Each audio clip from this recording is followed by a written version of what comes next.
Rupiah dari pesantren Al-Hidayah kepada yang menerima serta dimanfaatkan kami persilakan.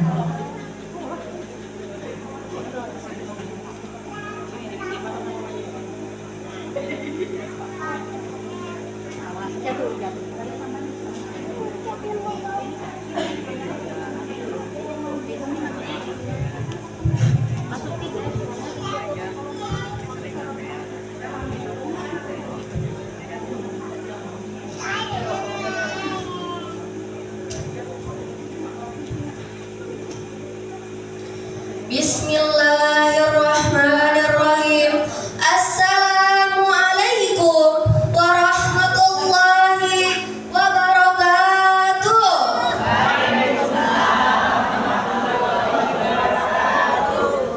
Jalan-jalan ke rumah Pak Rahmat.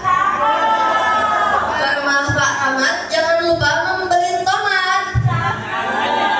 Jika ingin hidup selamat dunia dan akhirat, jawablah salam saya dengan penuh semangat. Assalamualaikum warahmatullahi wabarakatuh.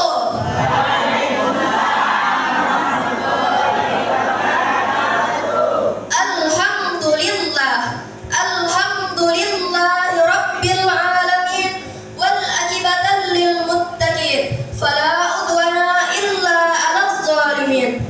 Wassalatu wassalamu ala asyrafil anbiya'i wal mursalin sayyidina wa maulana Muhammadin wa ala alihi wa sahbihi ajma'in, amma ba'du.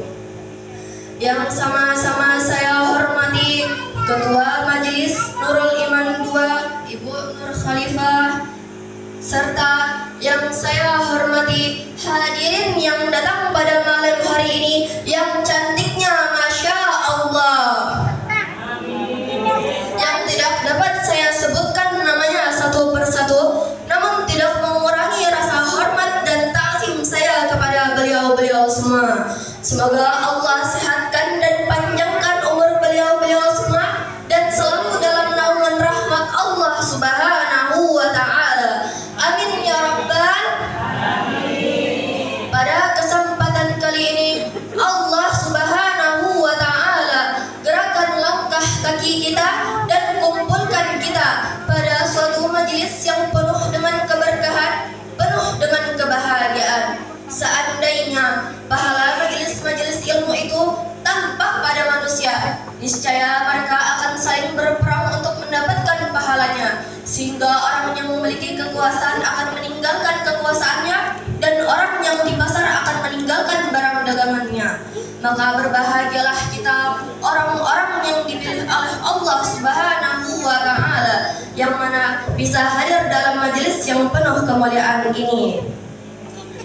Hadirin yang saya muliakan, tidaklah seseorang mampu memuliakan Al-Quran kecuali ia adalah orang yang mulia, dan tidaklah seseorang mampu menghinakan Al-Quran melainkan ia adalah orang yang hina. Sungguh Allah Ta'ala akan memuliakan siapa saja yang memuliakan Al-Quran. Begitupun sebaliknya, kehinaan akan ditimpakan kepada mereka yang menistakan Al-Quran. Umar bin Khattab telah mengingatkan kepada kita semua dengan nasihatnya, barang siapa yang menjadikan Al-Quran sebagai temannya, niscaya ia masuk surga, dan barang siapa yang menjadikan Al-Quran sebagai musuhnya, niscaya ia masuk neraka. Sebagaimana firman Allah Subhanahu wa ta'ala dalam Al-Quran surah Al-Hijr ayat 9 yang berbunyi, A'udzubillahi minasyaitonirrajim. Bismillahirrahmanirrahim. Inna nahnu nazalna zikra wa inna lahu lahafizun. Shadaqallahul azim. Yang artinya, sesungguhnya kamilah yang menurunkan Al-Quran, dan sesungguhnya kami benar-benar memeliharanya. Dengan ayat ini menegaskan Allah Subhanahu wa ta'ala sendiri yang akan menjaga Al-Quran dari segala bentuk pemalsuan, penambahan atau pengurangan dan kepunahan. Al-Quran akan terjamin keasliannya hingga yaumil kiamah nanti, karena ia akan menjadi hujjah atas makhluk-makhluknya. Dengan Al-Quran, Allah Ta'ala hendak memberikan petunjuk berupa jalan yang lurus, mencurahkan rahmat dan ampunan, menjadi obat bagi segala penyakit, mencerahkan, memberikan cahaya terang benderang hingga sirnalah kegelapan dan kebodohan, memberikan gembira berupa surga yang kekal, dan agar manusia terhindar dari berbagai macam kerusakan, keburukan, kehinaan dan kebinasaan dalam kehidupan dunia dan akhirat. Sebagian orang malas membaca Al-Quran, padahal di dalamnya terdapat petunjuk untuk hidup di dunia. Sebagian orang malas membaca Al-Quran, padahal di dalamnya terdapat pahala yang besar. Sebagian orang merasa tidak punya waktu untuk belajar Al-Quran karena sulit katanya, padahal membacanya sangat mudah dan sangat mendatangkan kebaikan. Mari kita perhatikan keutamaan membaca Al-Quran berikut ini. Yang pertama, membaca Al-Quran bagaimanapun akan mendatangkan kebaikan. Yang kedua, membaca Al-Quran akan mendatangkan syafaat. Yang ketiga, salah satu ibadah yang paling agung adalah membaca Al-Quran. Ada banyak para ilmuwan yang melakukan penelitian di bidangnya, lalu mendapatkan hidayah dan masuk Islam. Karena hasil penelitiannya itu sudah disebutkan dalam Al-Quran. Para ilmuwan tersebut diantaranya, yang pertama, Profesor Maurice Michel, seorang ahli bedah asal Perancis. Ia telah meneliti jasad Firaun. Ia merasa heran mengapa jasad Firaun tetap awet hingga sekarang, sementara jasad lainnya sudah rusak. Ternyata Al-Quran sudah menyebutkannya terlebih dahulu dalam Al-Quran surah Yunus ayat 92. Yang kedua, Jacques Yves Cousteau, seorang ahli selam terkemuka yang menemukan mata air tawar dan segar di dasar lautan yang tidak bercampur dengan air laut yang asin, seolah-olah ada dinding yang membatasi keduanya. Ternyata Al-Quran sudah menyebutkannya terlebih dahulu dalam Al-Quran surah Ar-Rahman ayat 19-20. Yang ketiga, Tegata Tejasep, ilmuwan ahli anatomi yang ia telah menemukan teori bahwa di lapisan kulit terdapat saraf sehingga seseorang dapat merasakan sakit dan panas. Ia merasa heran dengan hasil mutakhirnya itu. Ternyata Al-Quran sudah menyebutkannya terlebih dahulu dalam Al-Quran surah An-Nisa ayat 56. Masih banyak para ilmuwan, arkeolog, peneliti, sejarawan hingga seniman yang ia menemukan keajaiban dan keagungan ayat-ayat Al-Quran. Namo burung-burung irian. Burung irian diminta Pak Wawan. Jika ingin menjadi hafiz Quran, masuklah ke Al-Hidayah Haji Abdurrahman. Saya memohon maaf atas kesalahan yang saya sampaikan, karena dalam fase ini saya masih dalam tahap pembelajaran. Banyak salahnya, banyak kelirunya. Yang baik semata-mata datangnya dari Allah Subhanahu wa Ta'ala, dan yang kurang itu jelas datangnya dari saya pribadi. Wabillahi taufiq wal hidayah wa ridha wal inayah. Summa assalamu alaikum warahmatullahi wabarakatuh.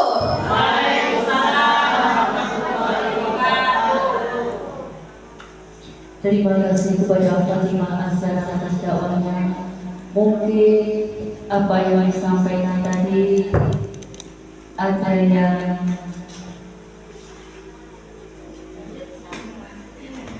Bu, mohon maaf, mungkin dari pendakwah Fatimah Azhar akan menanyakan kepada jamaah apa yang disampaikan tadi. Mungkin ibu-ibu masih ingat. Fatimah, mungkin ada pertanyaan langsung, monggo pertanyaan Anda kepada jamaah. Dijawab langsung Ibu. Angkat tangan yang bisa angkat tangan, monggo.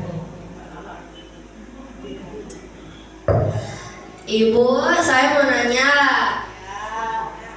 Apa keutamaan membaca Al-Quran? Sebutkan salah satunya saja yang tadi saya sebutkan. Ayo Bu. Ayo Bu. Diangkat tangannya, Bu. Ayo Bu. Saya boleh? Silakan. Oh iya, iya, iya. Utamanya tentunya mendapatkan pahala, kemudian juga mengetahui berkaitan dengan kisah-kisah kehidupan yang ada, dan menjawab semua ini permasalahan-permasalahan yang ada di dunia. Terima kasih Saudara Bu Yeni. Mungkin yang saya sampaikan pertama tadi, keutamaan yang pertama yang saya tangkap tadi adalah kita membaca Al-Quran akan mendapatkan kebaikan yang pertama. Yang kedua, membaca Al-Quran akan mendapatkan syafaat. Yang ketiga, kita membaca Al-Quran akan ibadah yang paling agung adalah membaca Al-Quran. Mungkin itu yang bisa saya sampaikan kepada belakang. Pak Fatimah, mungkin ada bahagia yang lupa. Betul. Oh betul.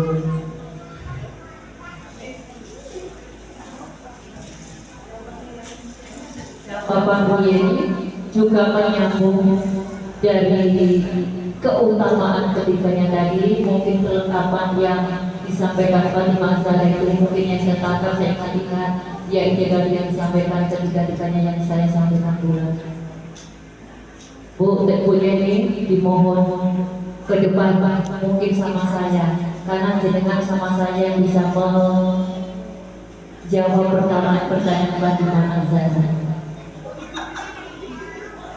Gak tahu disuruh maju kenapa.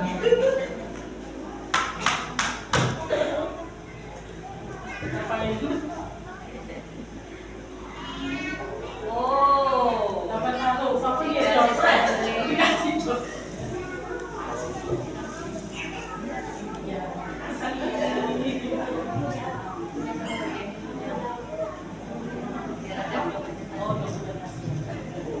Tuh, Pak.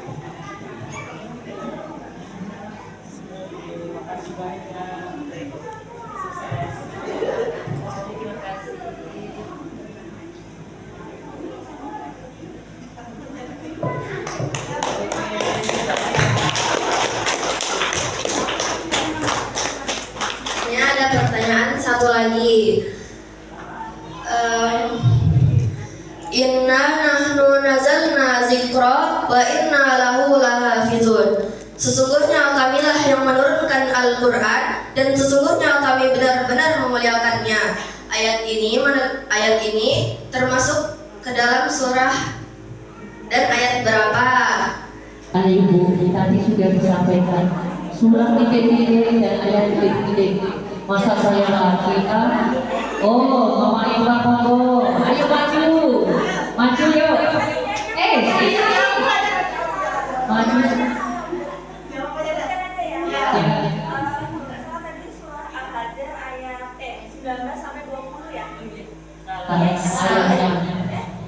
Ayatnya.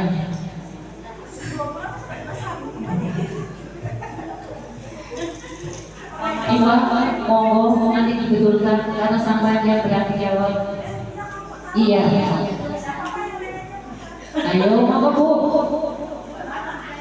Ya. Ya. Betul. Surah Al-Hijr ayat 9. Monggo yang betul maju. Kok maju? Surah Al-Hijr ayat 9.